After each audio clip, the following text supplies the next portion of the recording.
Muulize Mheshimiwa Mtuse ukuja hapa utusalimia. Tumpigie makofi tafadhali.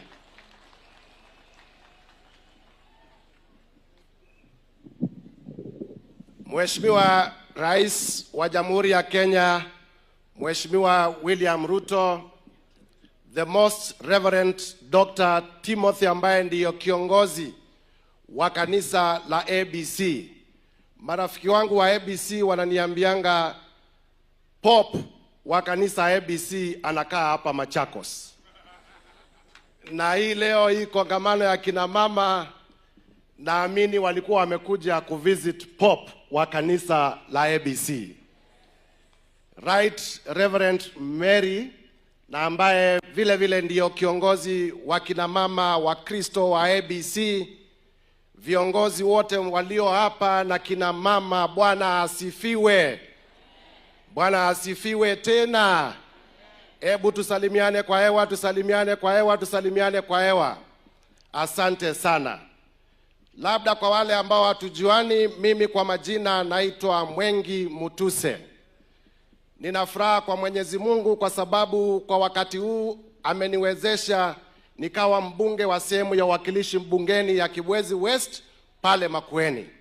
Na najua kwamba kina mama wa kanisa la ABC kutoka Makueni wako hapa hii leo. Mheshimiwa Rais, nataka niongee mambo mawili. Jambo la kwanza, sisi tukiwa Wakristo tunakiri imani yetu kila wakati, lakini tunakumbushwa kwamba kila wakati tuende kwa kanisa ndio tukumbushane kwamba Yesu ndiye mwokozi wa maisha yetu. Na hiyo ni kuonyesha kwamba wakati tunakutana vile vile ni muhimu tukumbushane mambo ya mbinguni na vile vile mambo ya hapa duniani. Rais, wakati ulichaguliwa kuwa rais wa nchi ya Kenya, ni vizuri wa Kenya wakumbuke kwamba bei ya bidhaa ilikuwa juu zaidi.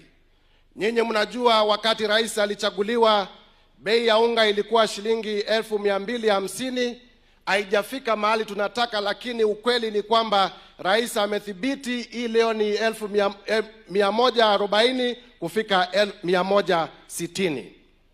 Vile vile rais wakati ulichaguliwa bei ya dola, shilingi kwa dola, na kwa sababu tunatoa bidhaa nyingi za nje, ilikuwa shilingi kwa dola. Dola moja ya Marekani ilikuwa ni kama shilingi 160, 165. Umedhibiti uchumi hii leo kwa miaka 2.5 mfululizo. Exchange rate ya dola imekuwa a constant of 129, 130 shillings. Mheshimiwa Rais, vile vile serikali za pale mbeleni kila mwaka zilikuwa zinaandika walimu 5,000 kwa mwaka.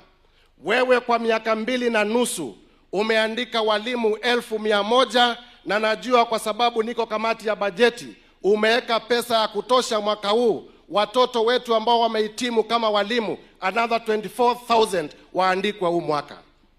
Mheshimiwa Rais, niseme nisiseme, pale mbeleni mnajua shida moja kubwa ya Kenya imekuwa ni shida ya njaa, na ukasema kwamba nchi haiwezi kuwa nchi huru kama tunaombaomba chakula, na ukasema pale mbeleni tulikuwa tunapatia wale ambao wanasiaga unga pesa, tuna subsidize wale ambao wanasiaga unga, na ukasema hiyo si akili timamu. Akili timamu ni kumuunga ule mkulima ndio aweze kuzalisha chakula. Bei ya mbolea ilikuwa shilingi 7,500.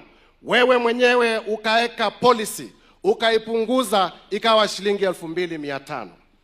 Leo Bishop umehubiri ukasema kwamba mama alibadilishiwa mtoto, lakini akajikakamua ndio huyo mtoto wake arudishiwe yule ambaye alikuwa hai.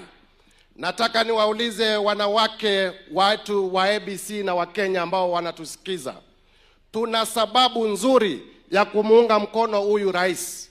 Niwaulize, nyinyi mnataka kubadilishiwa ama hamtaki kubadilishiwa?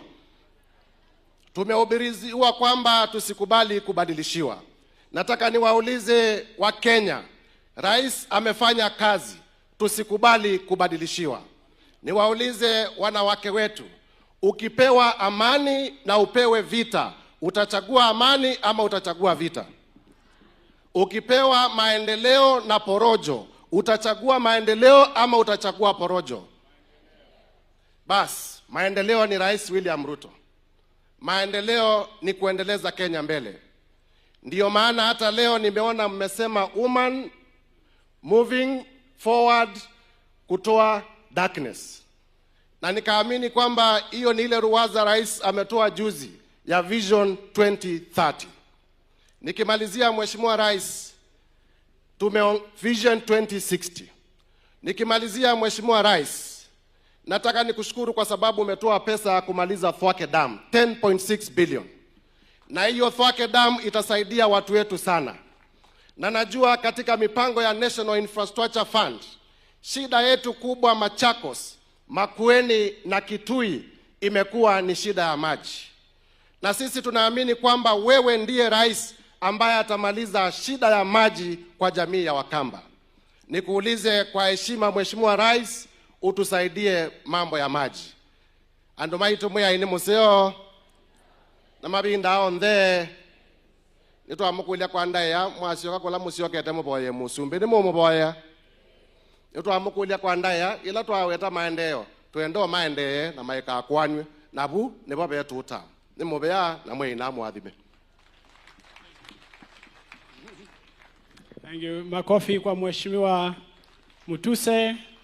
And after all, like I said before, this two-term thing is spiritual. Kwa sababu Jesus Christ alikuja huku, akafanya maneno, akaenda, akasema atarudi tena. So atarudi tena for the second time. Sasa si mnaona sasa iko hii kitu iko ni kikanisa ni kibibilia. Tuko tu ndani ya spirit. Asante sana kwa hayo. Nataka nimuombe on behalf of the government officials ambao tuko na wengi sana hapa.